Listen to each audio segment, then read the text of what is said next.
સૌથી મહત્વના સમાચાર છે કે જો તમારી પાસે વાહન છે અને એ વાહનનો વીમો નથી તો તમે કોઈ પણ પેટ્રોલ પંપ પર દેશના કોઈ પણ પેટ્રોલ પંપ પર આગામી સમયમાં પેટ્રોલ કે ડીઝલ પુરાવા નહીં જઈ શકો।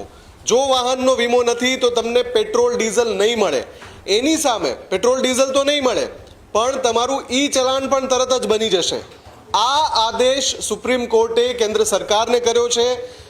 સુપ્રીમ કોર્ટમાં એક મામલાની સુનાવણીની અંદર જ્યારે ડેટા આપવામાં આવ્યો તો એવું કહેવામાં આવ્યું કે ભાઈ 56% વાહનો છે દેશમાં જે આજે પણ થર્ડ પાર્ટી વીમા વગર દોડી રહ્યા છે રસ્તા પર, અને જ્યારે પછી કોઈ સડક દુર્ઘટના થાય તો જે પીડિત પરિવાર છે એને વળતર મેળવવામાં ફીણ આવી જાય છે, એમને ઘણો મુશ્કેલીનો સામનો કરવો પડે છે।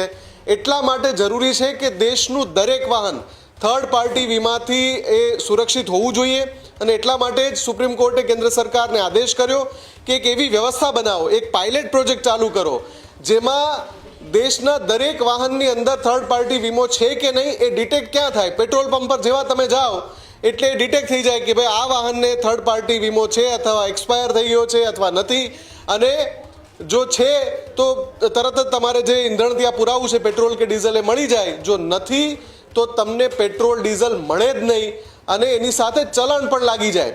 આ પ્રકારની વ્યવસ્થા ઊભી કરવા માટે સુપ્રીમ કોર્ટે કહ્યું છે।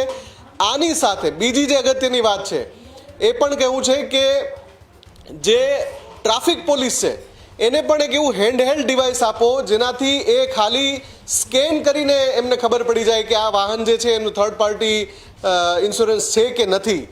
એની સાથે સાથે સડક પર જે કેમેરા લગાવવામાં આવે છે આ કેમેરાને પણ થર્ડ પાર્ટી ઇન્સ્યોરન્સના ડેટા સાથે જોડવાનું પણ સુપ્રીમ કોર્ટે કહ્યું છે, જેનાથી પણ ખબર પડે કે અહીંથી જે વાહન પસાર થઈ રહ્યું છે શું એનો થર્ડ પાર્ટી ઇન્સ્યોરન્સ છે કે નહીં એ ડિટેક્ટ થાય।